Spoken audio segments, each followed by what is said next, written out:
वो हसीन थी, खूबसूरत और स्टाइलिश थी।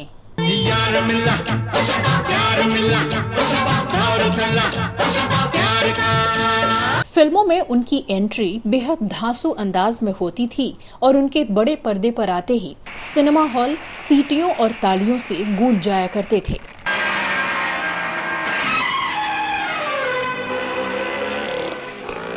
हाय एवरीबॉडी, जानते हो आज मैं क्यों लेट हुई? वो अब 59 साल की उम्र में भी गजब के फिट और यंग दिखती हैं और जिम में कभी 6 पैक दिखाती तो कभी बॉक्सिंग करती नजर आती हैं।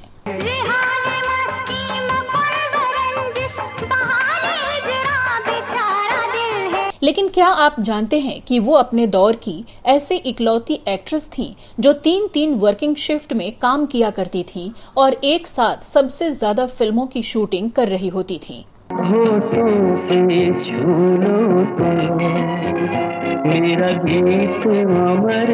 क्या आपको पता है कि इनके पिता के नाम एक ऐसा वर्ल्ड रिकॉर्ड दर्ज है जो अब तक कायम है, जिन्होंने 200 से ज्यादा फिल्मों में पुलिस इंस्पेक्टर का रोल निभाकर Guinness books of world record बना डाला। आप सबको यहाँ बुलाने की वजह यह है कि हमें हांगकांग के इंटरपोल से एक स्मगलिंग ऑर्गेनाइजेशन की खबर मिली है। और क्या आप यकीन करेंगे कि खुद से 27 साल बड़े मशहूर एक्टर धर्मेंद्र के साथ इनके अफेयर की खबरों ने मीडिया में तहलका मचा दिया था और इनकी शादी की चर्चा जोर पकड़ने के बाद हेमा मालिनी और सन्नी देओल ने भी इन दोनों के खिलाफ मोर्चा खोल दिया था।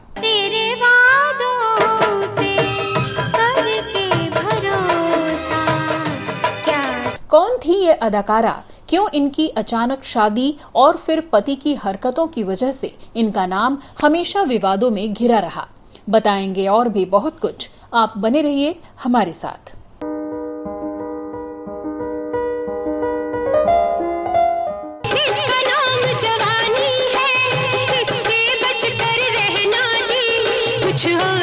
नमस्कार दोस्तों, मैं हूँ श्वेता जया और आप देख रहे हैं वो पुराने दिन। आज के अपने इस शो में हम जिस एक्ट्रेस के बारे में बताने जा रहे हैं, उन्हें 80 और 90 के दशक में टॉम बॉय लुक की वजह से जाना जाता था और उनका यही अंदाज उन्हें कूल लुक देता था। तब कॉलेज में पढ़ने वाली लड़कियां उनके फैशन को फॉलो करती थीं। अनीता राज की फिल्मोग्राफी की चर्चा करें उससे पहले चलिए जानते हैं कि कौन थी ये अदाकारा और कैसे इनका फिल्मों में आना हुआ था।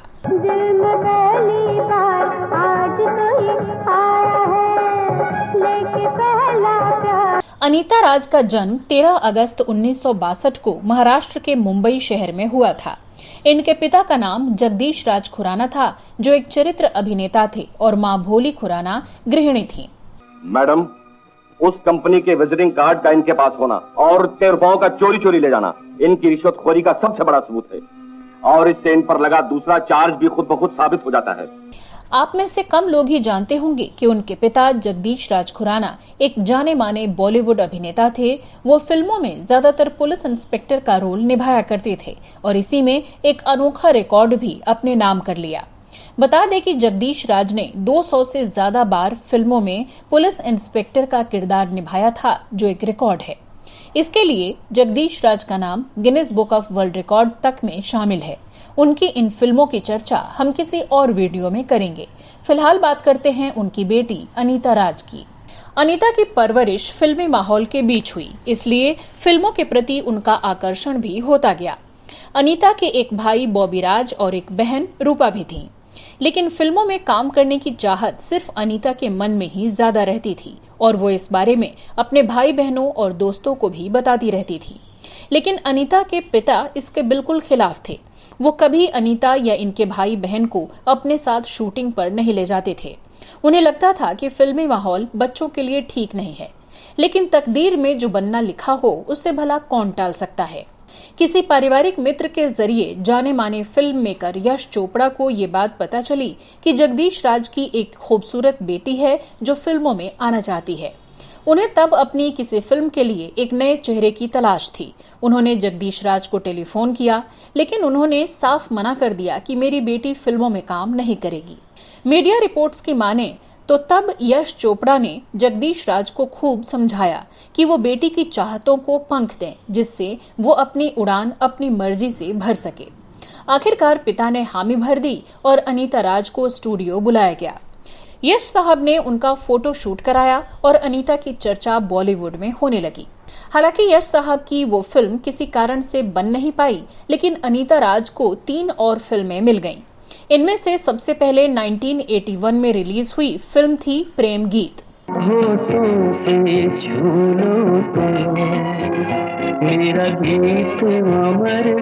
इस फिल्म के रिलीज होते ही अनीता रातों रात स्टार बन गईं। इसमें अनीता के अपोजिट राज बब्बर थे, जिनके साथ पर्दे पर अनीता बिल्कुल सहज नजर आ रही थीं। बन जाओ मीत मेरी प्रीत अमर कर। बिना किसी एक्टिंग ट्रेनिंग के उन्होंने फिल्म में अपने जबरदस्त प्रदर्शन से दर्शकों का दिल जीत लिया। ये मेरी भूल थी। मुझे आज पता चला कि बेनामी इज्जत के गले नहीं लग सकती, और फिर जिसके पैदा होने से पहले ही बाप और पैदा होते ही माँ चली जाए, उस बदनसीब को प्यार कैसे मिल सकता है। तब अनीता की उम्र लगभग 20 साल थी और अनीता ने फिल्मी करियर की अपनी उड़ान भर दी थी। इसके बाद 1982 में उनकी 2 फिल्में रिलीज हुईं, मेहंदी रंग लाएगी और दूल्हा बिकता है।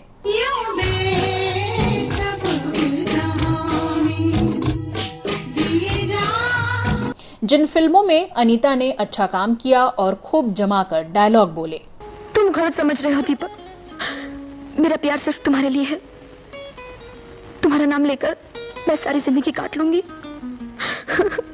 1983 में कमल हासन के साथ के बालचंदर निर्देशित उनकी फिल्म आई जरा सी जिंदगी, जिसमें उनके काम को खूब सराहा गया।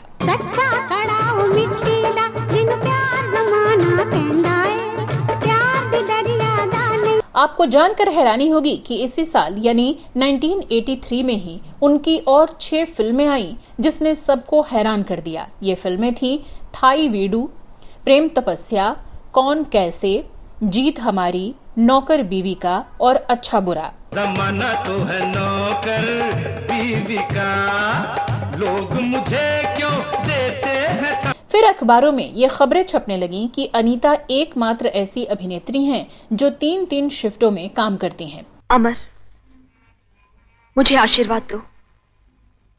जो काम तुम्हारे हाथों अधूरा रह गया है, वो मेरे हाथों पूरा हो।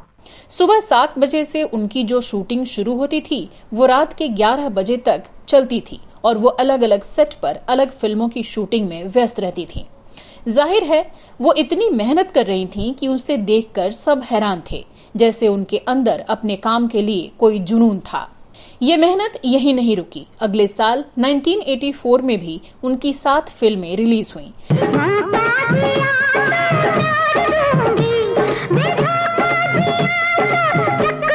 जिनमें से ज्यादातर में वो लीड एक्ट्रेस थीं।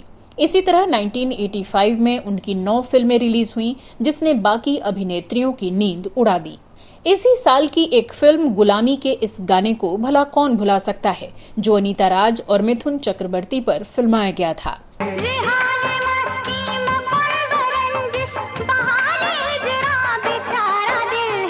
इस गाने ने अनीता की लोकप्रियता में 4 चांद लगा दिए। सुनाई देती है जिसकी धड़कन, तुम्हारा दिल या हमारा दिल है। 1986 में खुद के ही रिकॉर्ड को तोड़ते हुए अनीता की 10 फिल्में रिलीज हुईं, जिसने उन्हें खूब शोहरत दिलाई। 1987 में अनीता जहां 6 फिल्मों में नजर आईं, तो 1988 में उनकी फिर से 10 फिल्में सिनेमाघरों में रिलीज हुईं। घर घर की कहानी, जलजला और साजिश इनमें मुख्य थीं।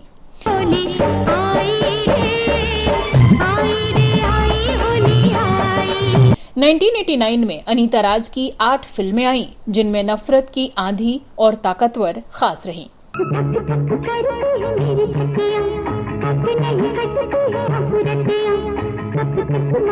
साल 1989 में ही अनीता राज की फिल्म जुर्रत रिलीज हुई थी, जिसमें शत्रुघ्न सिन्हा, कुमार गौरव और अमरीश पुरी लीड रोल में थे। इस फिल्म के डायरेक्टर डेविड धवन, जबकि प्रोड्यूसर राजेंद्र कुमार थे। जानकारी के मुताबिक राजेंद्र कुमार सेट पर कलाकारों के साथ सख्त रवैया दिखाते थे।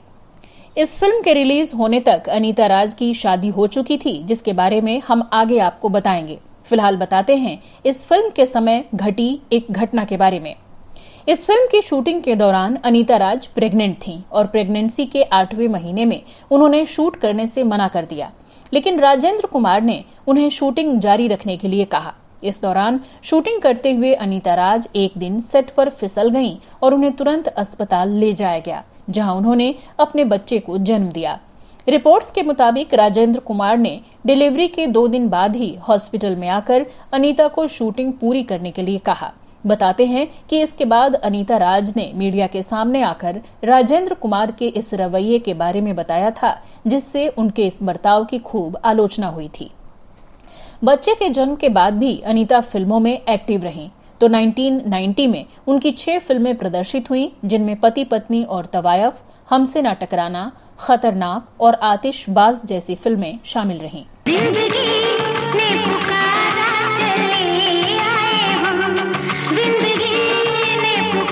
1991 में उनकी जो 5 फिल्में आईं, उनमें स्वर्ग जैसा घर और कौन करे कुर्बानी हिट रही। इनमें एक मराठी फिल्म भी शामिल थी। हालांकि अनीता राज की इन फिल्मों में से ज्यादातर मल्टी स्टारर रहीं और अनीता राज को अपना टैलेंट दिखाने का मौका कम ही मिला। इसकी एक वजह जानकार ये भी मानते हैं कि तब हिंदी फिल्मों के पतन का दौर था। ज्यादातर मारधाड़ और सेक्स परोसी जाने वाली फिल्में बन रही थीं, जिनमें एक्ट्रेसेस के हिस्से सिर्फ कुछ गाने या भड़काऊ सीन ही आते थे। ऐसे में हीरोइनों के लिए अच्छी भूमिकाओं की उम्मीद करना तब बेमानी ही थी। खैर, 1992 में अनीता राज ने 3 फिल्मों में काम किया, तो 1993 में वो पहला साल रहा जब उनकी एक भी फिल्म रिलीज नहीं हुई। 1994 में उनकी फिर 2 फिल्में रिलीज हुई, लेकिन इसके बाद उन्होंने धीरे धीरे फिल्मों में काम करना कम कर दिया और अपने घर परिवार में बिजी हो गईं। 1995 में उनके फिल्म फैसला मैं करूंगी और 1996 में गहरा राज प्रदर्शित होने के बाद वो अगले 11 साल तक फिल्मी पर्दे से दूर रहीं और फिर सीधे 2007 में एक फिल्म में नजर आईं। ये फिल्म थी थोड़ी लाइफ थोड़ा मैजिक। कुल मिलाकर अनीता राज के फिल्मी सफर की बात करें तो उन्होंने मिथुन चक्रवर्ती, राज बब्बर, विनोद खन्ना, शत्रुघ्न सिन्हा और धर्मेंद्र जैसे हिंदी सिनेमा के सभी दिग्गज सुपरस्टार्स के साथ काम किया और खूब नाम और पैसा भी कमाया। लेकिन इसी के साथ कुछ आलोचनाएं भी कमाई, जिसका जिक्र करना लाजमी होगा। बता दें कि जब अनीता अपने करियर के पीक पर थीं, तो उन्होंने वेटरन एक्टर धर्मेंद्र के साथ कई फिल्मों में काम किया और इसी दौरान दोनों बेहद करीब आ गए। इनमें मुख्य फिल्में थीं नौकर बीवी का, जीने नहीं दूंगा, हमसे न टकराना, गुलामी और करिश्मा कुदरत का।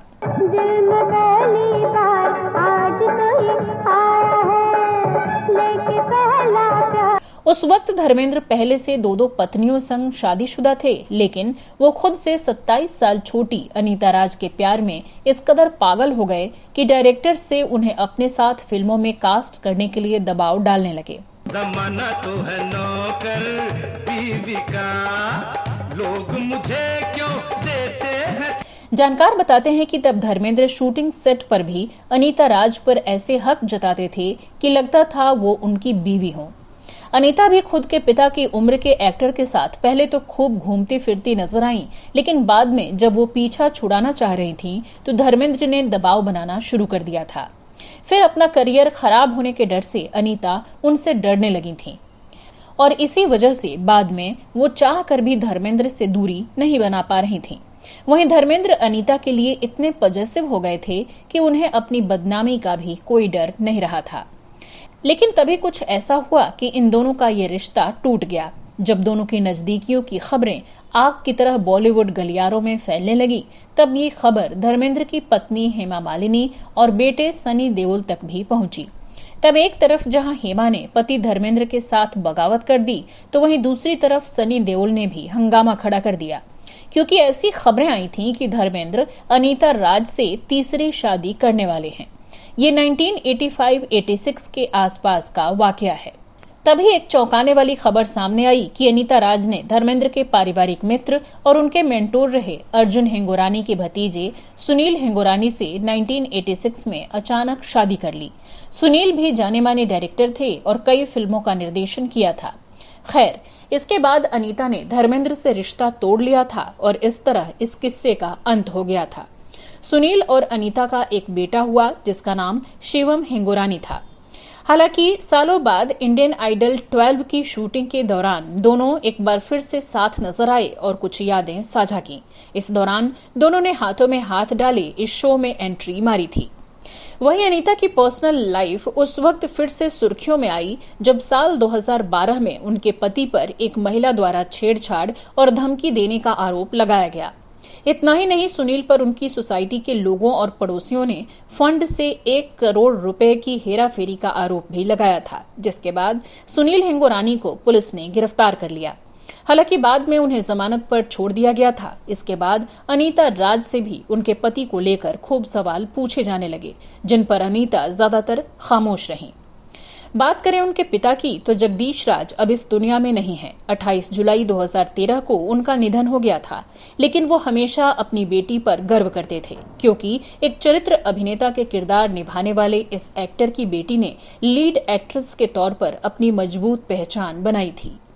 बाद के सालों की बात करें तो फिल्मों के अलावा अनीता ने कई सारे टीवी सीरियल्स में भी काम किया, जिसमें आशिकी, इना मिना डिका, 24 और छोटी सरदारनी आदि शामिल हैं, जिनमें उनके किरदारों को खूब पसंद किया गया। 59 साल की उम्र में भी फिलहाल अनीता राज की खूबसूरती आज भी वैसी ही बरकरार है। वो खुद को हद से ज्यादा मेंटेन करके रखती हैं और सोशल मीडिया पर भी काफी एक्टिव रहती हैं। आए दिन अनीता राज अपनी फिटनेस से जुड़े वीडियोस और फोटोज फैंस के साथ शेयर करती रहती हैं। वो कभी जिम में वर्कआउट करती दिखती हैं तो कभी 6 पैक दिखाती या बॉक्सिंग करती नजर आती हैं। उनके बेटे की हाल ही में शादी हुई है और वो अब बस अपनी लाइफ एंजॉय करती हुई नजर आ रही हैं। तो दोस्तों, आपको आज का हमारा ये शो कैसा लगा, हमें कमेंट बॉक्स में लिखकर जरूर बताइएगा। आपके पास भी अनीता राज से जुड़ी हुई कोई और जानकारी हो तो वो ही साझा करना मत भूलिएगा। अब अपनी दोस्त श्वेता को दीजिए इजाजत। नमस्कार।